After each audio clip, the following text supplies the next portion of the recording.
Last week was our first playoff game, and my plaque psoriasis was so itchy under all my gear. Sometimes just thinking about scratching could take me out of the moment. And then my doctor told me I could get clearer skin with a pill called Otezla. Otezla apremilast is a prescription medicine used to treat adult patients with plaque psoriasis for whom phototherapy or systemic therapy is appropriate. Otezla can help you get clearer skin after just 4 months. Okay, ready for the next game.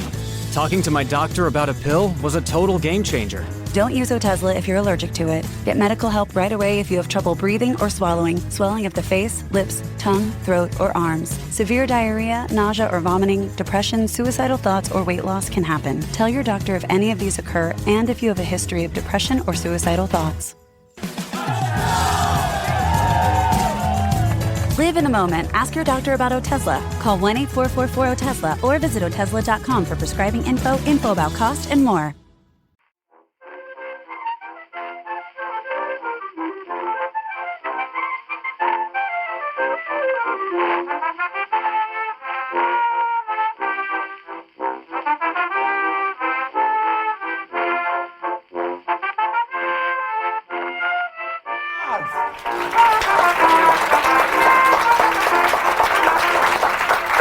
Hello and welcome to Backlisted, the podcast that gives new life to old books.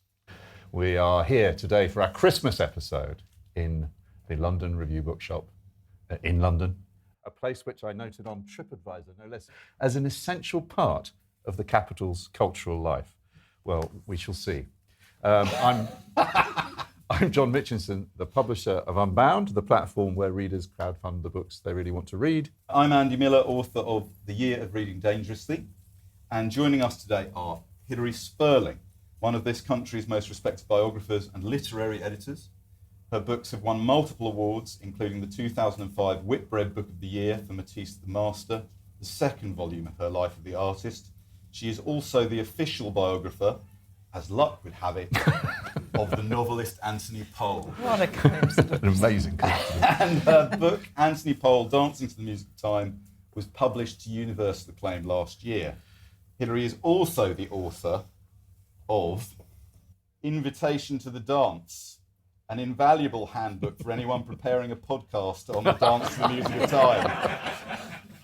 And also for readers of the 12-volume novel sequence that the author himself described this book as, quote, a master key. Delighted to be joined by Philip Hensher, the novelist and book reviewer. Philip's novel, The Northern Clemency, was shortlisted for the Man Booker Prize in 2008, and Scenes from Early Life won the Ondaatje Prize in 2013. Earlier this year, Penguin released the Penguin Book of the Contemporary British Short Story, edited by Philip, and Fourth Estate released his latest novel, The Friendly Ones, which was described in the Times as the book you should give someone who thinks they don't like novels.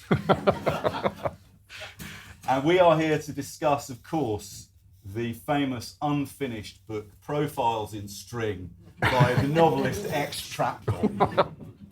Except... But seriously, we're very, very pleased to have Hilary and Philip here to talk about Books Do Furnish a Room, which is the 10th volume in the magnificent Roman Fleuve by Anthony Powell, A Dance to the Music of Time. This book, the 10th book, was published in 1971 by William Heinemann. How many people here have read, in its entirety, A Dance to the Music of Time? Wow. Everyone. That is amazing. Amazing. And how many... This might be, I mean, that might be we should have got the Guinness Book of World Records down for a... And how many people here, raise your hand, if you have read The Dance to the Music of Time this year, following a foolish suggestion by me on Backlist. Oh my goodness. There you go. That's amazing. Is someone called Rye Limit here? Rye Limit at the back. When did you finish A Dance to the Music of Time?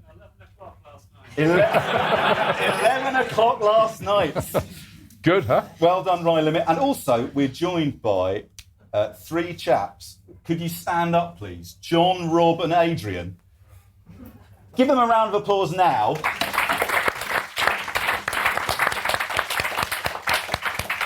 So, John, Rob, and Adrian, this is so impressive. Not only did they follow our suggestion of reading The Dance in monthly instalments this year, but they also met intermittently to discuss it at the Ritz, at a pub in Fitzrovia, and this afternoon at the Wallace Collection. Hilary, they met this afternoon. That is extreme. Under Poussin's The Dance. I'd like to know, did they go to Venice for the 11th? John Mitchison, you read it this year. So did. before I turn to our guests, did you enjoy it? I loved it. In fact, I found it, what I discovered was, Philip, rather interesting, just said to me, did you not find it difficult to, it's rather slow, which is true, to do it a book a month. But did you not lose your way? And the answer is yes, frequently. But of course, I had close by me just when I needed. I mean, it's not all. I don't think you have to have Hilary's brilliant invitation to dance near, but it really helps. But what I found was it was because I'm a publisher. Obviously, I'm reading a lot of stuff all the time, and as you know, there's a lot of reading for the podcast. I found it was the book I went to in the dark, cold watches of the night for comfort.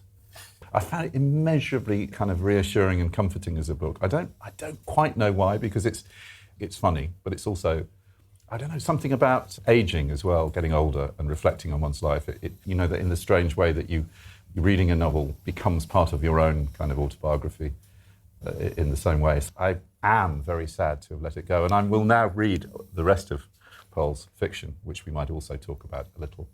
Philip, can you remember where you were, who you were, when you first read A Dance to the Music of Time? Well, I grew up in Sheffield, and I went to a comprehensive school there, and I think that one of the things that that sort of background encourages you into is exploring all sorts of existences that aren't your own, really. And also, I was terrifically pretentious.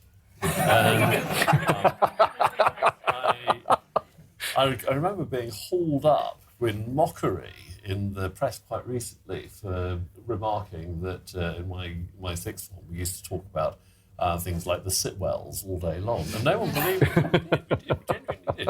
And I think it's very underestimated how aesthetes emerge from these kind of backgrounds. And so I read Proust when I was 16, the old Scott Moncrief editions that I borrowed from Sheffield City Library. It was absolutely murder trying to get the first 3 volumes from Sheffield City Libraries because everybody was constantly taking them out. If you got past volume 3, you were all right. So I read that and I thought, okay, I've done that. I've done Proust. I've got Proust under my belt. What's next? And this is the thing about public libraries. If you go along the shelves of public libraries, there are those kind of shelves that have kind of 12-volume novels, and you think, I'll have a bit of that. And then and I saw Anthony Powell. I had a go at somebody called Mazo de la Roche as well, who sort of disappeared, rather kind of justifiably. But then there was future backlisted everybody. Yeah. But then there was Anthony Powell, and so I read Anthony Powell when I was 16, and I would say that bits of it meant more to me than other bits. The stretches that I loved immediately and have gone on loving are the 4th to 6th volumes, the real kind of party-going volumes. The volumes that I had to push through were the wartime volumes. It's only quite recently that I've liked those. But whenever I've gone back to it, I've always found something different to like about it. And in the kind of periods between reading them, I've often found myself thinking, I wonder what Pamela Flitton's up to now. No good. Yes, Hilary, you of course knew Anthony Powell for many years, and he commissioned you to write his biography, did he not? Is that right? Well, it was kind of agreed between us, but I think that Anthony Powell, of whom I had become a friend having been a fan, and I'll explain to you how that happened later, that I was very useful to him because it meant that all the other people who wanted to write his biography, who were quite a few, and quite a lot of people wrote to him about that, he could just say, no, sorry, I've got an official biographer, and he did that for years. And it used to drive me mad. And once, one of them, by this time I had by then become a biographer, and a fellow biographer wrote me a very formal letter saying I have it in mind, it has been suggested to me, might write a biography of Anthony Powell, but of course, I wonder how you would feel about that. And I thought, bloody hell, I am being used as a spoiler. I, in those days, absolutely didn't. It was the last thing I wanted to do, and it is very, very, very difficult, I can assure you, to write a biography of a person that you're fond of. I've done it twice, and both times it really, I was going to say it nearly killed me. Well, that's a silly thing to say. It's the other person, Sonia Orwell. Yes. Yeah.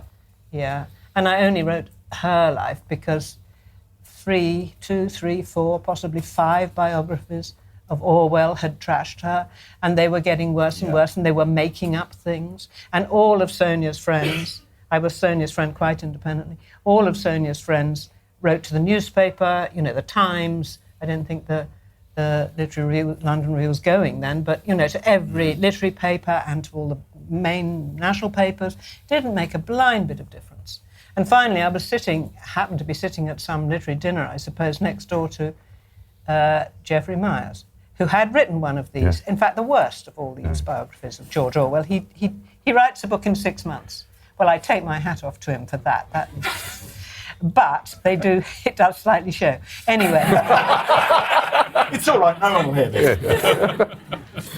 So he just capped all and this is why they all did it, I think, because Orwell's life was extremely well documented by the first biography, Bernard Crick, who is an economist and hasn't got a biographical bone in his body.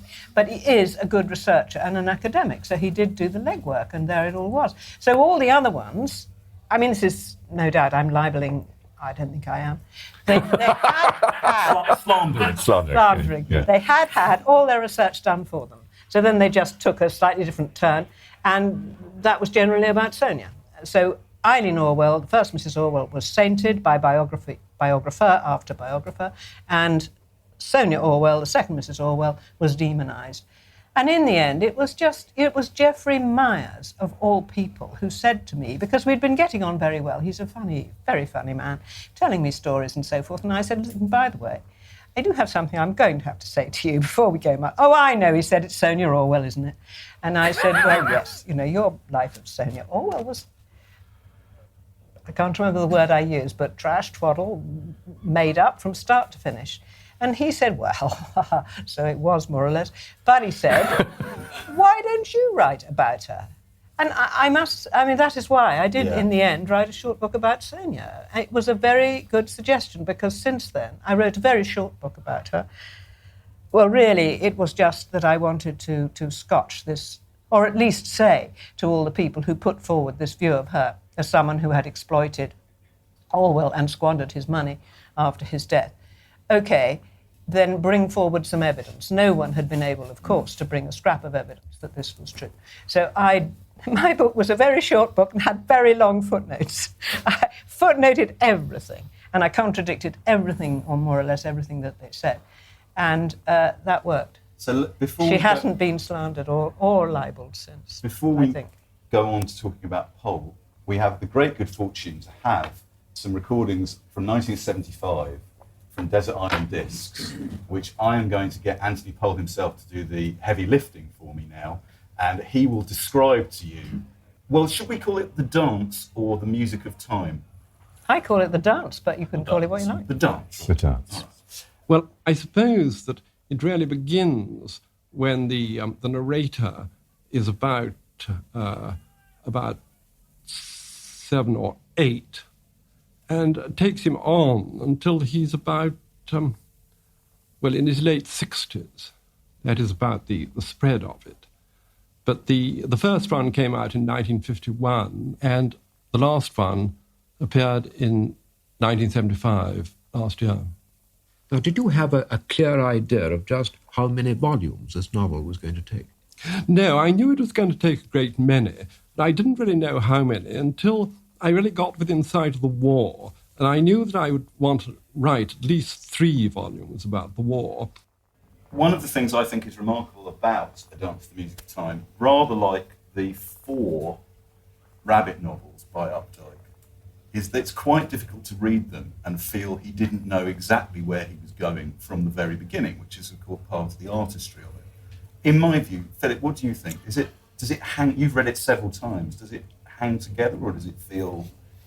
I think that it does hang together. I mean, I don't think it quite rivals the kind of overwhelming narrative arc in Proust, but I do think it hangs together. The one thing that I would say is that there's a slightly strange quality that comes over the narrative when the time he's narrating overlaps with the time when he was writing the novel. So, I mean, after the 10th volume, there's a kind of strange kind of speeding up of the episodes. I think the 12th volume is magnificent, but it's got a very different quality, I think, to the others. Now you can just regard that as a sort of coda to the whole thing. But for me, I think that the main body of the arc is in the first 10 volumes. Hilary, what do you?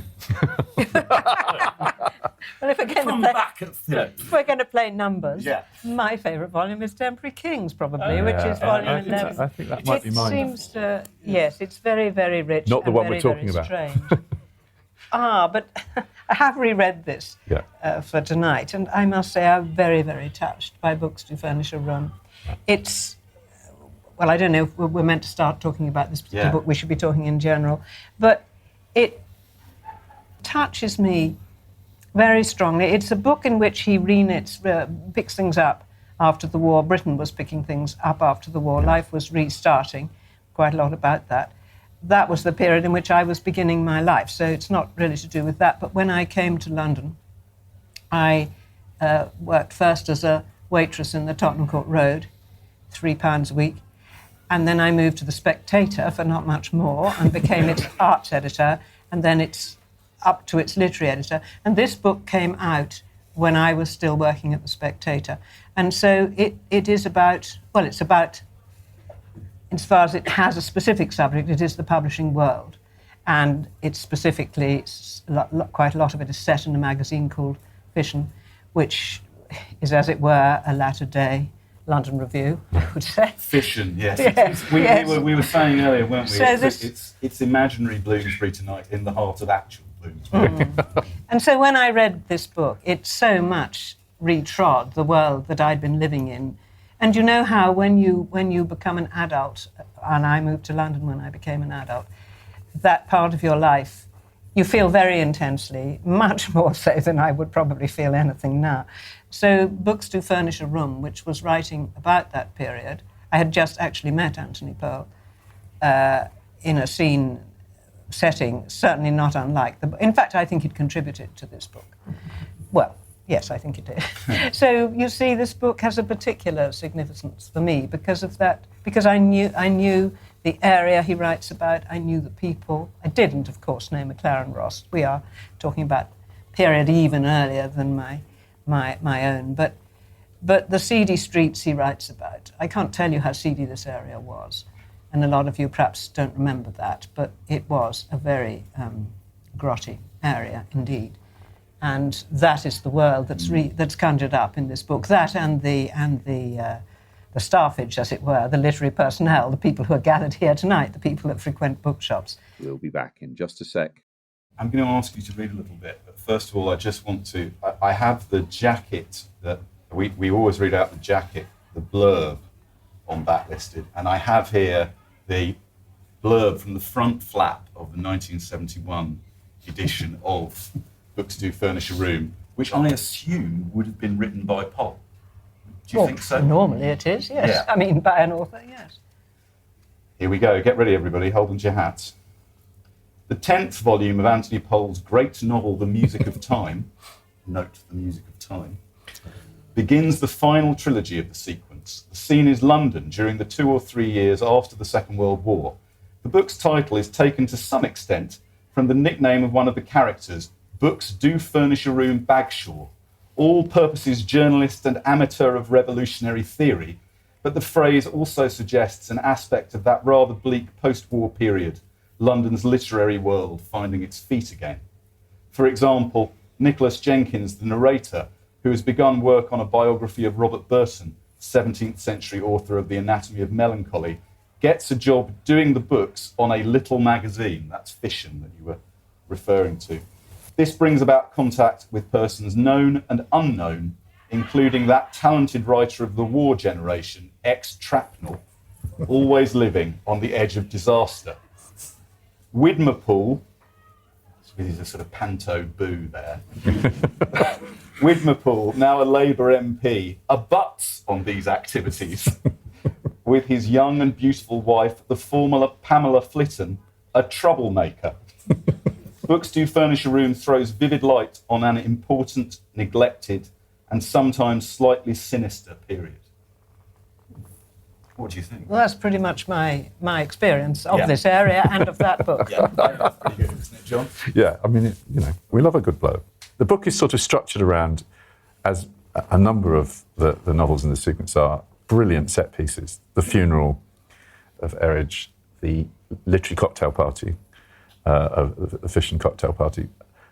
I think the fabulous scene towards the end where Widmerpool visits Trapnell and his wife, without giving too many spoilers away, Widmerpool's wife takes a shine to Trapnell, and they go off together to live in his grotty flat down in Maida Vale.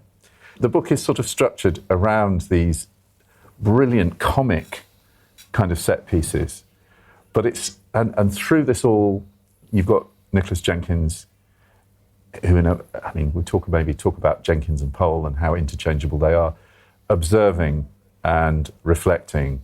It's very intoxicating way of telling stories, and I liked what you said before, Philip, about the later books kind of fast forwarding a little bit. A lot of it uses that brilliant technique of referring to something that's happened that you don't know yet what has happened.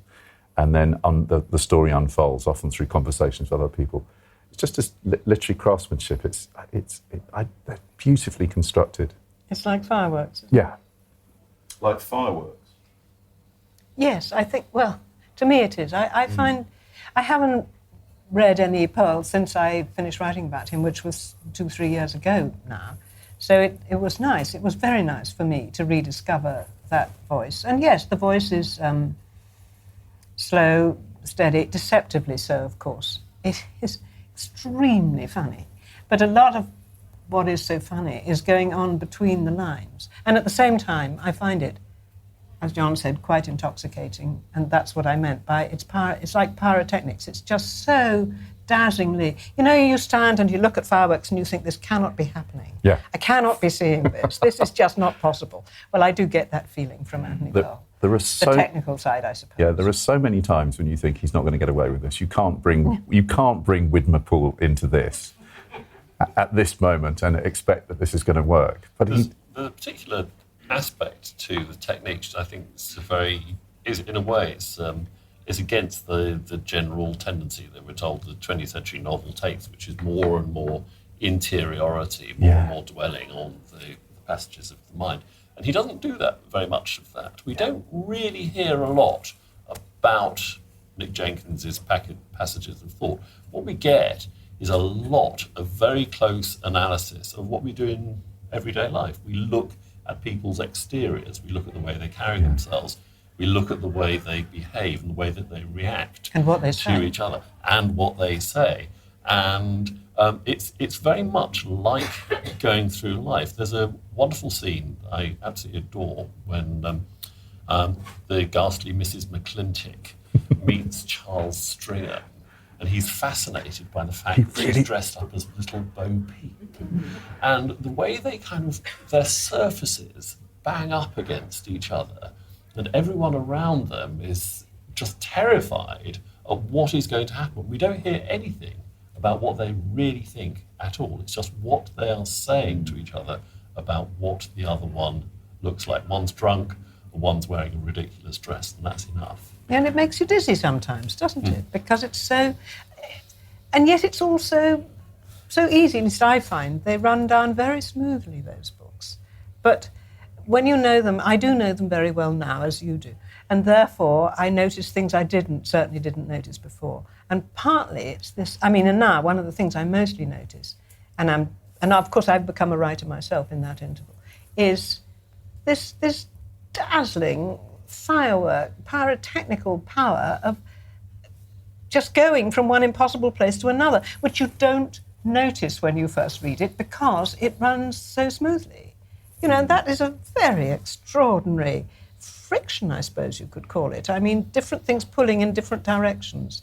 Could you read us something? I asked you to choose a passage before. While you're looking for it, I just want to quote Ex-Trapnel in Temporary Kings. Jenkins remembers him saying, and you backlisted listeners will appreciate the truth of what Ex-Trapnel says here. Reading novels needs almost as much talent as writing them. So, I love that. Having said that, Hilary, I agree. Would you read for us, please? I found it very, very difficult choosing an extract from this book because it's, well, what volume is it? Anyway, it's quite far on in the sequence. The people, everything relates so much to each other. So I've chosen a fairly self-contained little episode taking place at a fission party. This is a party, a gathering not unlike this one, I would say, in a bookshop, a London bookshop, except that at this party people move about with their drinks instead of having to sit still and listen to various people. It's a world you'll all be very, very familiar with. I think that, as I said, fission is, as it were, the London Review of 50 years ago, or very similar organ. And the other thing I should say is you must remember that the journalists in this episode, they are the equivalent of, I suppose, TV celebrities of today. That's to say, journalists in those days were not, you know, clinging on the way journalists are today. They were very powerful people indeed, and this is about a couple of very powerful journalists. The narrator is arriving at a party in this area and not unlike this building. It's actually a bookshop, a publishing house he's going into, but they have a bookshop too. And the bookshop firm is called Quiggin and Craggs. Quiggin and Craggs are both present. No one was about by the trade counter. The doors were now all open, furniture pushed back against the wall, typewriters in rubber covers standing on steel cabinets, a table covered with stacks of the first number of Fission. In the farthest room stood another table on which glasses but no bottles were to be seen. We moved towards the drinks, where were also standing Bernard Schoenmaker and Nathaniel Sheldon. These characters have not appeared in the Music of Time before, and that's why I chose this extract. There's quite a lot of explanation now. It makes it easier to follow, I hope. This immediately suggested an uncomfortable situation, as these two critics had played on different sides in a recent crop of letters about homosexuality in one of the weeklies. In any case, they were likely to be antipathetic to each other as representing opposite ends of their calling. Sheldon, an all-purpose journalist with a professional background, had probably never read a book for pleasure in his life. This didn't at all handicap his laying down the law in a reasonably lively manner and with brutal topicality in the literary column of a daily paper. He would have been equally happier, possibly happier, if that epithet could be used of him at all, in almost any other journalistic activity. Schoenmaker represented literary criticism in a more eminent form. Indeed, one of his goals was to establish finally that the critic, not the author, was paramount. He tended to offer guarded encouragement, tempered with veiled threats, to young writers. There was a piece by him in Fission contrasting Rilke with Mayakovsky. Two long reviews dovetailed together into a fresh article. Schoenmaker's reviews, unlike Sheldon's, would one day be collected together and published in a volume itself to be reviewed, though not by Sheldon. That was quite certain. Yet was it certain? Their present differences could become so polemical that Sheldon might think it worthwhile lampooning Schoenmaker in his column. If Sheldon did decide to attack him, Schoenmaker would have no way of getting his own back, however rude Sheldon might be. However, even offensive admission into Sheldon's column was recognition that Schoenmaker was worth abusing in the presence of a mass audience. That would, to some extent, spoil the pleasure for Sheldon, for Schoenmaker allay the pain. Publishers endlessly argued the question whether Sheldon or Schoenmaker sold any of the books they discussed. The majority view was that no sales could take place in consequence of Sheldon's notices because none of his readers read books. Schoenmaker's readers, on the other hand, read books, but his scraps of praise were so niggardly to the writers he scrutinised that he was held by some to be an equally ineffective medium. It was almost inconceivable for a writer to bring off the double event of being mentioned, far less praised, by both of them. I think that just about gets the world that we're in at present. The reason I chose, or I particularly wanted to talk about this volume, is because Powell is such a brilliant writer. Even now, as we read it now, about the world of books and bookshops and publishing, right? There's so many things that made me giggle or laugh out loud in this book. He's also brilliant at inventing titles of fictional books. If I ask each of you to nominate your favourite fictional title by Powell. Dogs Have No Uncles. Well, I think Camel Ride to the Tomb. Yeah, by Extrapnel, Camel Ride to the Tomb. John? Ada Lentwardines, I stopped at the chemist. or if I'm going to get into... Later filmed as? Sally Goes Shopping. Yeah. Sally Goes Shopping, that's right. So I give you my favourite. My favourite is the left... This actually has two titles. It's submitted to Quiggin and Cracks. A left-wing novel with the title The Pistons of Our Locomotives Sing the Songs of Our Workers, which after a quick editorial turn is subsequently published as Engine Melody. But I think the greatest fictional title in all of Powell isn't in Dance of Time, and I think it will speak to everybody who's ever worked in a publisher, and it's in What's Become of Waring. And one day, the hero comes into work to find that one of his authors has submitted a manuscript which is 30,000 words short and entitled Than Whom, What Other? Philip, you mentioned that you had read both Proust and Powell in the same year. And yeah, we have a clip here of Powell. We have a clip of Powell. The comparison is put to Powell, and this is what he says about it. And I want then, Hilary, if you would respond to what Anthony Powell says, that would be great. You called the work The Music of Time. Now, there's an echo of Proust in that title, although neither your intention nor your style owes anything to Proust. Yes, well, I would quite agree about that. It is simply a chance that there is this picture by Poussin, which is called A Dance to the Music of Time, which did seem to me to cover very much what I was going to write about. And it shows the seasons dancing to time, who is playing while they dance. And it was really purely a chance, which I never thought about at all, that the title resembled Proust's in any way. Now, in that vast work, there are hundreds of characters. Do you think visually, do you know what all the characters look like? Well, yes, I think I do, really. I think I do see them visually. And I always remember my old friend Constant Lambert saying he always liked characters to be described. He liked saying he is a middle-aged man with a chestnut moustache. He then felt that he knew what the character looked like. Hilary, that's rather disingenuous, Anthony Powell, isn't it? The total coincidence of it being like Proust. It is partially inspired by Proust, isn't it? I'm not sure. I think he's been dogged as a novelist. He was dogged all his life by comparisons of Proust, especially sneering ones. You know, they've got Proust, and he thinks, some people think he's the English Proust. So of course it made him.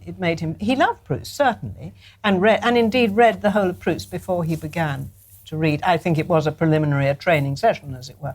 I think they're as unlike as the French are unlike us. I mean, there isn't very much in common. There was long. It's not they're really long. Yeah, they're in 12 volumes. Yeah. It more or less stops there. Yeah. Powell has a much, much broader social range in his novels. Yes, it's not generally attributed to him, but it's true. Proust writes about a very small section of aristocratic French life. And Powell actually, in the old, News of the World slogan, all human life is there, in my opinion, if you're prepared to look for it, accept that. I think the other thing is that Powell is much, much more interested in the different ways that people talk. I mean, his dialogue is very much more to the point. Proust's dialogue, I don't think is his selling point. I love Proust, but I don't think that there's anything like those snappy exchanges. There's certainly a Woodhouseian side, strongly Woodhouse loved Powell, didn't he? I mean, Woodhouse loved Powell, but Powell wasn't influenced by Woodhouse because he didn't read him till much, much, much later.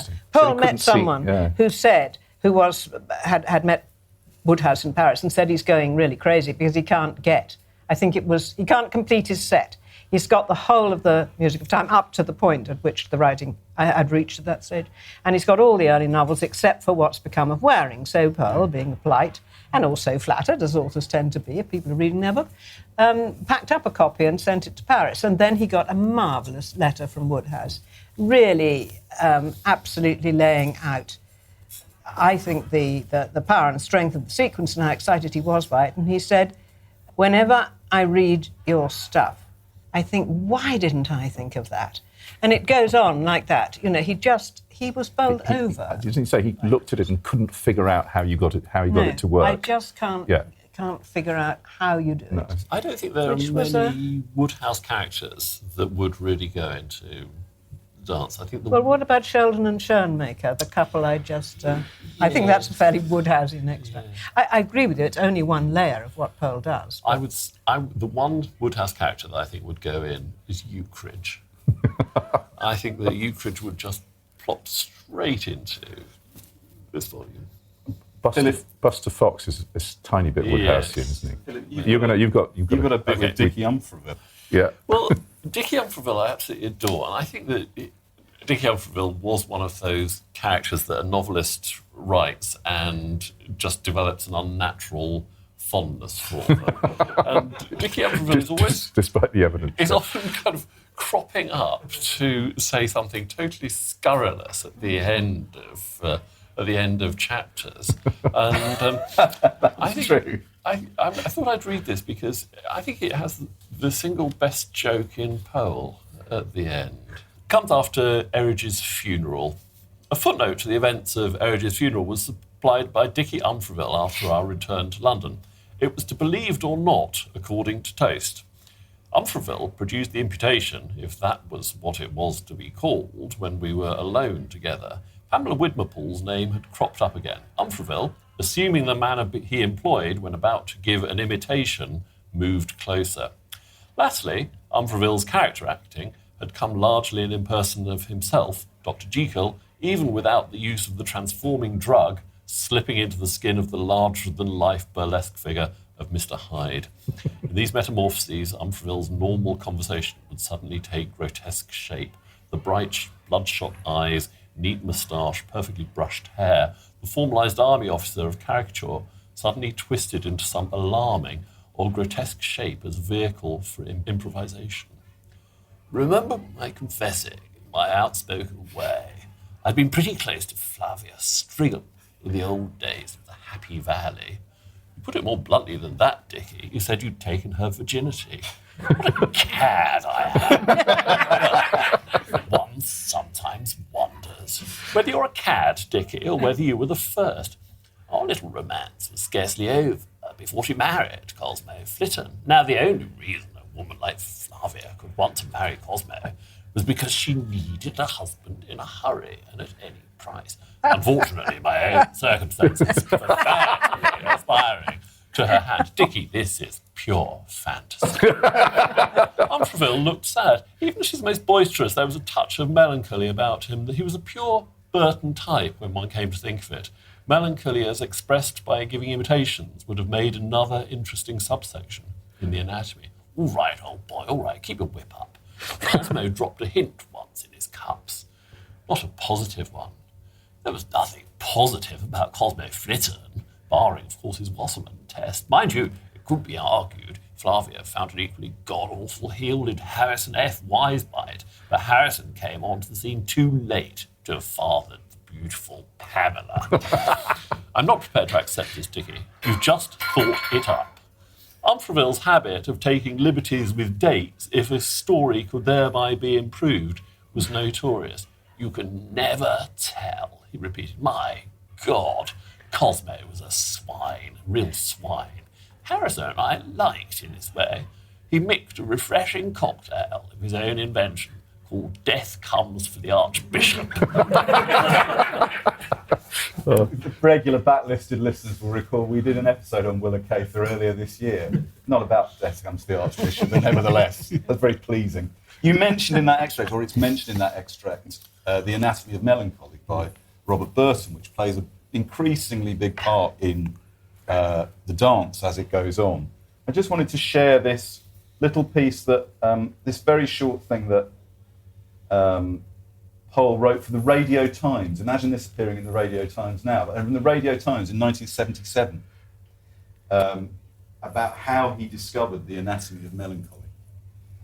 He said, when I was a young man working in a publisher's office, I shared with the manager a room surrounded by bookshelves that were closely packed with file copies of the books the firm had brought out since its foundation at the turn of the century. This would be Duckworth's, right? In the rare moments when all production was in the pipeline, there were no more manuscripts to report on, no ads to be made up, no authors dropping in to inquire about their sales. I used to read the less uninviting of these file copies. Sometimes, to tell the truth, I used to read them in preference to business activities. One of the firm's rather uncharacteristic publications of the early 1900s was a 3-volume edition of Robert Burton's The Anatomy of Melancholy, a much reprinted classic, first issued in 1621. On an idle afternoon, I took the first volume down, in due course getting through the whole of the anatomy, a longish work, in that way. There are perhaps worse places to read about melancholy than a publisher's office. I love.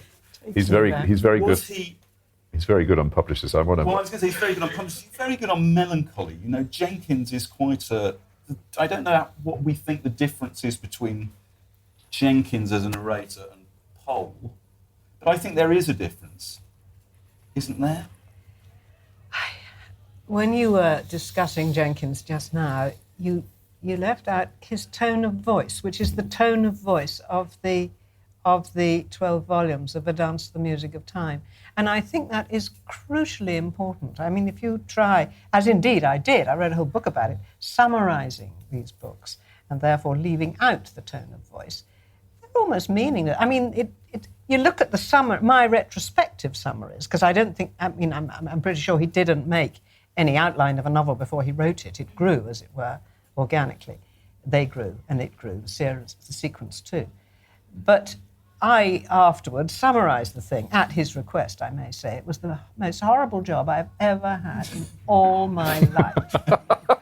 I felt as if I were taking, the car engine of a particularly beautiful and sleek and fast and elegant car to pieces. And there I stood with all these bloody pieces on the garage floor and absolutely no idea how to put them together. That's what I did in you've got the book somewhere, haven't you? But that's what it is. It consists of the pieces. It's been taken to pieces and put on the garage floor. It has been a useful volume, I know, to lots of people, and it was very useful for me in writing his biography, certainly. That saved me a lot of trouble. But it was a horrible job, and I hated it.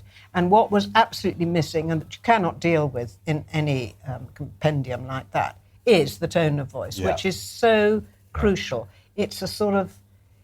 I remember the first time I went to a Picasso show, very, very young, and it was a huge show at the Tate, and it was the moment at which the British public got the hang of Picasso. Before that, it was always jokes about 2 eyes on one side of the nose and all the rest of it. He was just jeered at. And when you went into the exhibition, you just heard a low chuckle, a low sort of hum. I didn't know what it was at first. It was the hum of laughter, as people were looking at these pictures and starting to go, oh, and they just laughed. I mean, it wasn't loud laughter. It was a low humming laughter. And I think that is very much the equivalent of the tone of voice in Pearl. I don't want to say he's just a comic author. I mean, of course there is that. I think he's one of the... he's a very deep and dark author, actually. But the process of when you jump into the water, it is very, very welcoming because of this humming laughter underlining everything.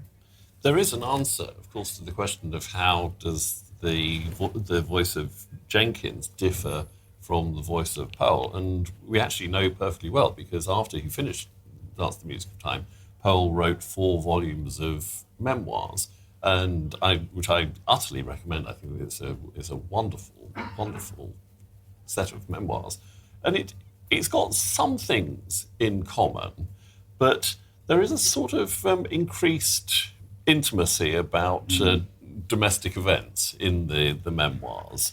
In the Dance the Music of Time, it's pretty clear that we're going to be shut off from quite a lot of private things. There's a sentence when he just announces that around the same time I got married I got married, and we're not really admitted to those kind of joys. That's another area where he really doesn't overlap with Proust. He doesn't. We never learn the titles of any of Nicholas Jenkins' novels. There's a glorious sentence and I laugh every time I come to this, and he just says, "I was then at the time of life when one has published a couple of novels." It's so grand. We're just going to hear a list of the people who have chosen A Dance to the Music of Time as their Desert Island book on Desert Island Discs. But let's hear from the first of them. Well, I wish I had more time for reading, because I like reading, and I'm always appalled by my own ignorance when I read about sort of English literature. If I've won the football pools, I should like to spend the rest of my life just reading, I think. Dance to the Music of Time would do very nicely, because it's so long, my memory is so poor, that by the time I got to the end of it, I could start again at the beginning, and it would be as a new book to me. Well, it's taken us 82 episodes, but I finally got the voice of John Peel into this podcast. Yes. Hooray! So here are some of the other people who've chosen A Dance to the Music of Time. It's been chosen by Jilly Cooper, only on her first visit to the island. On her second visit, she chose an atlas. It was chosen by Joanna Lumley. It was chosen by Ian Rankin, novelist Ian Rankin. And I regret to inform you, it was chosen by Tim Martin, founder of the Wetherspoon chain of pubs. But he in particular said, a bit like Peel did there, that, you know, it's nice and long and I'll be on the desert island. And, you know, there's a reason why I didn't ask Tim Martin to be the guest on this podcast. And does anybody know the connection between Anthony Powell and The Who? No one? Wow, that's amazing. No, do you know? I think. Yes, I know. I heard you. Kit Lambert, The Who's co-manager, was the. You didn't get that. I knew it, but I didn't get it. He was the son of Powell's best friend, Constant Lambert, who is pretty much Morland in the books. Yes. In the way that Extractmal is very closely based on. I think there's almost more. Well, they were both written as memorials, as it were. I mean, that was an element of two friends of Tony's. Well, we have a clip. The last clip we're going to hear is Powell reminiscing about Constant Lambert. Great. If you could take just one disc of your 8, which would it be? Well, I think I would have Lambert's Rio Grande, which I think would have most of the characteristics which I like showing up. And one luxury to take with you. Well, my luxury would be a bottle of wine every day, of red wine, and I would drink a third of it at lunchtime and 2/3 at dinner. We will arrange enough for you to cover the length of your sojourn. That'd be very kind. I don't mind perfectly ordinary rough red wine. Well, not too rough.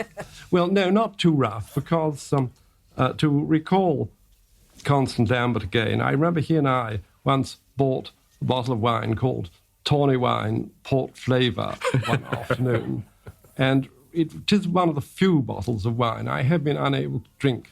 I think there are only 2 others, as far as I can remember. I love it. Of the 2 or 3, he's able to remember the 2 or 3. I'm sure if you'd asked him, he could. He did have that kind of side, which is perhaps we haven't really talked about the fact that his reputation and how it's changed. But he was apparently the last member of the Travellers Club to still wear a hat in the coffee house at lunchtime, which was a kind of a tradition he liked that kind of thing. He liked. Yes, he did. He liked I think order and conservative. Before we go on to talk about Powell's relevance today, we were having a slight dispute about this downstairs. I would like to point out that I bought this on the way here. Look, the new issue of World of Interiors, published today, has got Powell's house, the Chantry, on the front cover. Powell's pin-ups. So he is on trend once again. Do you feel Powell is read now? He was certainly read 30 years ago. For goodness sake, this is a bookshop. You should ask whoever runs the people running the bookshop. Yeah. I think he's read more than he certainly was. I first read him at Oxford when a friend of mine gave me a book of his, and I gave it back, and I said, well, frankly, my life is boring enough already without my having to read this stuff. I suppose it was the buyer's market. And a few years later, he tried again, and that time the penny kind of dropped. And what I mean is I think you need a shift of focus. I think Powell is, in fact, a very, very original writer, and that it's misleading, all these comparisons with Woodhouse and indeed with Proust, or with Evelyn Waugh, for that matter. There isn't anybody actually very like him. And so you can't read him with an ear or an eye filled with any other writer. You have to, it was a readjustment. It was for me, and many readers of Powell, I think, have found that. When you finally get your eye in, and it's the same at looking at a difficult picture. You can look at pictures and there are certain pictures you just can't make head or tail of, and then suddenly one day the thing falls into place and you realise that you are looking at something that has a good deal to say to you. And he had plenty of critics. I mean, he divided people, didn't he? I mean, all his life he had critics. When I was young, people... Muggeridge, who'd been his great friend, turned against him. And well, I think that was jealousy. Yeah. Philip Larkin panned this book. The same thing. Philip Larkin wrote one novel and it wasn't a great That's what Kingsley Amis said. I don't think it's a panning, that review. I think it gives a very good flavour of it. I disagree. I don't think it's a negative review at all. He did refer to him regularly as the horse-faced dwarf. Not in print. Not in print. But I think that to come back to this, I do think that there are some things about literary culture now which seem opposed to everything that's really good about Powell and about what the novel does. I think that what seems to be coming to the prominence of taste is very solipsistic novels about oneself, and Powell is absolutely at the opposite end to Knausgaard, say. This isn't a book about the self. This is what Kingsley Amis called an allography, a book about other people. It's a book, too, that is very ready to find laughter at the most inappropriate ways. It's not something that... it's not a book that says, oh, well, no, somebody's died, so we're not going to find anything funny about that. Somebody's been sick in a vase at a funeral. That's a dreadful thing to happen. I feel that we would say, this is a dreadful thing to happen. We must not laugh at this point. And the other thing about it, I have to say, is that I do think it's a little bit of a Tory book. I do think that the whole kind of dynamic of the book, of people becoming what they want to be, of striving forward, is not very much in the tradition of the London Review of Books. Or Fission. Yeah. No, I do think it's all about kind of independent life. And I think that, I've had a book criticised in the press for being right-wing, and I thought immediately, is that a rule now? That we're not allowed to write, conservative-inclined books? I do think that it's there are things about it which seem quite different to the predominant taste of today. But that doesn't mean that they're not great books. I think they are great books. Yeah. It's kind of us that's a little bit out of tune, but taste will come back. So we're getting near the end of the podcast now, and so if you're listening at home and it's Christmas Day, even if it's not Christmas Day, if you're listening on Boxing Day or in the dead zone before New Year, we're all going to the pub. Everyone in this shop is going to the Museum Tavern just down the road from the LRB Bookshop. And so it seems appropriate for me to share this section. This is a short paragraph about the writer X Trapnell, based on Julian McLaren Ross, and his attachment to pubs. Like almost all persons whose life is largely spun out in saloon bars, Bagshaw acknowledged strong ritualistic responses to given pubs. Each drinking house possessed its special, almost magical endowment to give meaning to whatever was said or done within its individual premises. Indeed, Bagshaw himself was so wholeheartedly committed to the mystique of the pub that no night of his life was complete without a final pint of beer in one of them. Accordingly, withdrawal of Bagshaw's company, whether or not that was to be regarded as auspicious, could always be relied upon, wherever he might be, however convivial the gathering, 10 minutes before closing time. If, an unlikely contingency, the local were not already known to him, Bagshaw, when invited to dinner, always took the trouble to ascertain its exact situation for the enaction of this last rite. He must have carried in his head the names and addresses of at least 200 London pubs, heaven knows how many provincial ones, each measured off in delicate gradations in relation to the others, strictly assessed for every movement in Bagshaw's tactical game. The licensed premises he chose for the production of Trapnel, and that's brilliant. The production of Trapnel. The licensed premises he chose for the production of Trapnel were in Great Portland Street, dingy, obscure, altogether lacking in outer character, possibly a haunt familiar for years for stealthy BBC negotiations, after Bagshaw himself had, in principle, abandoned the broadcasting world. "I'm sure you'll like Trapnel," he said. "I feel none of the reservations about presenting him, sometimes experienced during the war." Trapnel managed to get on the wrong side of several supposedly intelligent people. And on we go. I wish we had time to give you some of Trapnel's wonderful my favourite Trapnel line is the one, and it's really important.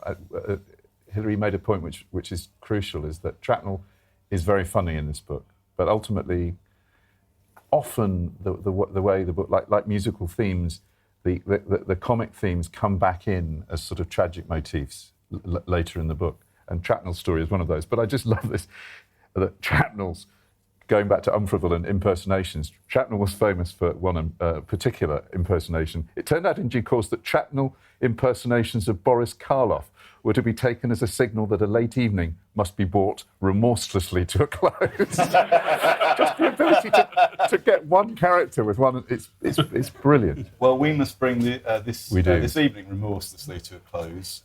We've got time for a few questions. Yes, gentleman there in the jumper. Question for Hilary. You said you'd tell us how you got to know Anthony Powell. Oh. And you didn't, so would you like to? Yes, it's a rather frightful story, really. I was still in my 20s. I was working for The Spectator as its literary editor, and it had in those days a basement dining room that was put in by the proprietor for wining and dining, I suppose members of the cabinet or whoever the front of the paper were interested in. I had it one day a week for the back, and that was just really my friends, and it was marvellous because I could ring up anyone I wanted to meet. So greatly daring, and I must say it cost me sleepless nights. I nerved myself, and I rang Anthony Powell. I was so nervous, I nearly dropped the phone. And I said to him, "Mr. Powell," in that quavering voice that girls can't have at that stage, I said, "Mr. Powell, would he..." Ivy Compton Burnett, whom I also hugely admired, and she was the subject later of my very first book, had just died.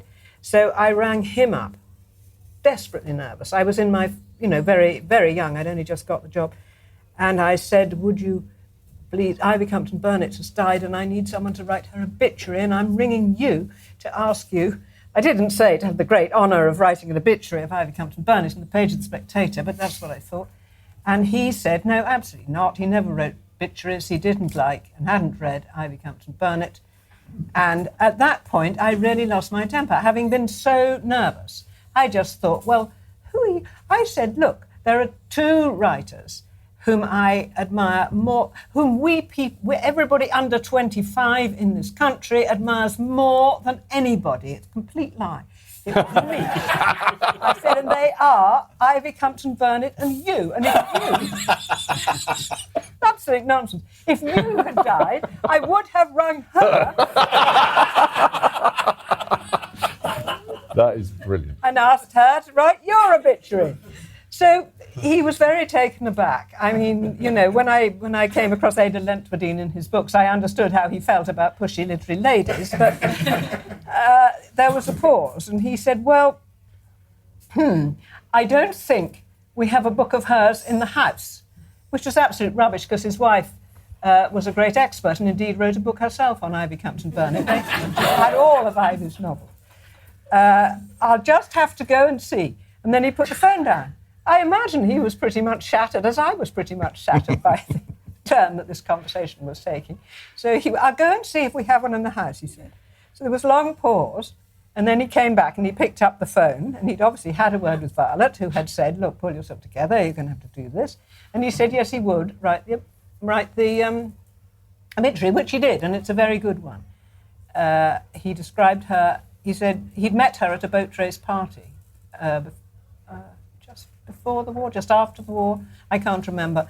But he said she was then a quite unmodified pre-First War personality.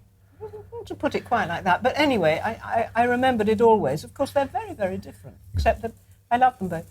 And then the editor of The Spectator, who was Nigel Lawson, subsequently Tory Chancellor, as you know. I may say I've never been more left-wing, I've been left-wing all my life, but never more so than when I worked for the back page of The Spectator. Anyway, Nigel had this brilliant idea. The Spectator was tremendously hard up, always on the verge of closing. And his idea was that we would have a Spectator Book of the Month. And he said that to me, and we'll put it on the cover, and we'll have a sticker, and we'll say Spectator Book of the Month and all the rest of it. And I said, absolutely fine, but I'm your literary editor. I get to choose the books. So he said, all right. And the first book I chose was a short story by Gabriel Garcia Marquez, who had never been published or translated into English, never published in this country, never translated. And how I knew about him, God knows. But I got my Spanish correspondent. Was it? Jean Franco. Jean Franco, prompted. She reviewed Spanish books for me. She was an academic, I think, at London University, and pretty good in her field. And she did tell me about him. So I asked her to translate a couple of short stories. I said, if he's as good as you say, we'll publish one. So she translated a couple so that I had a choice. And the first Spectator Book of the Month was a short story by this completely unheard of Latin American author that nobody in the book world or elsewhere knew anything about. And it didn't have the banner headline, but it was on the front page. So the next month came round, there had to be another one. So I'd just been sent the proof copy of Books Do Furnish a Room. Sorry, not Books, it was The Military Philosophers. And I chose a chapter of that. That was the second Spectator short story. I may say neither of these sold a single extra copy of the magazine. And the third choice, well, I looked everywhere for the book that I was going to choose, and in the end I chose a second chapter of The Military Philosophers. And after that, the whole idea of Books of the Month was dropped. But that was the pretext on which I rang up Mr. Pearl and asked him to lunch, and he came to lunch in the basement dining room of The Spectator, and nervous though I was on that occasion, I invited all my friends. And I can't now remember who they were, except one was my husband, who just prompted me about Jean Franco, and one was our friend Jim Farrell, J.G. Farrell, who was just finishing Troubles. He too, therefore, was quite unknown. And a couple of others, but we had a great time. And that's why I think that this meeting contributed something, possibly, to Books Do Furnish a Room, because it was just the moment at which Tony was beginning to write it. And I have always thought that's why he accepted my invitation. He's rung up by a totally unknown girl that he's never heard of, who seems frightfully nervous and unimpressive, and asked him this silly question. And he accepted. It was background material for Books Do Furnish a Room. Brilliant. That's my view. Your question is very likely to make it into the finished podcast. Thank you, sir. Does anybody else have another question? My question was about the TV adaptation of Dance to the Music of Time, which I think was broadcast in the 90s. I think I saw it, so I must have been, an adult. And I wondered if you'd seen it and what you thought of it as a production representation. It was broadcast on, you mean on the radio? Or it was on the TV, it was Channel 4, I think. Oh, I thought it was brilliant, but so truncated that anyone who hadn't read the novels couldn't possibly have made any sense of it. They gave it, I mean, how many episodes did they give? 4. Yes, and they gave, was it 8 or 12 to Evelyn Waugh's Brideshead, which was one book.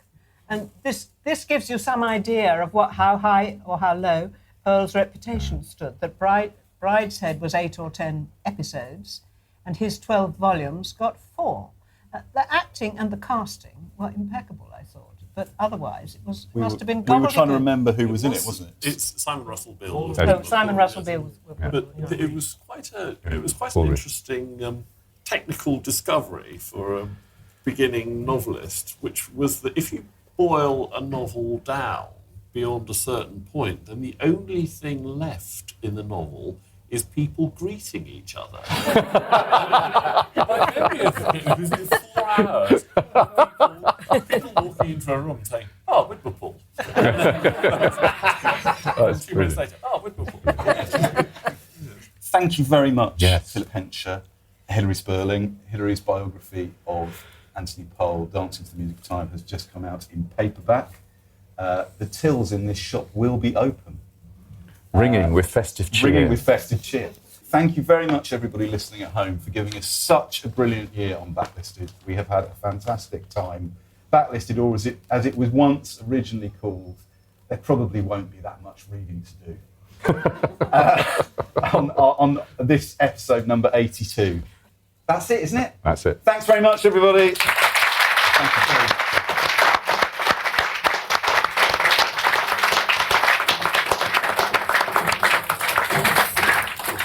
Merry Christmas. If you prefer to listen to Backlisted without adverts, you can sign up to our Patreon. It's www.patreon.com/backlisted.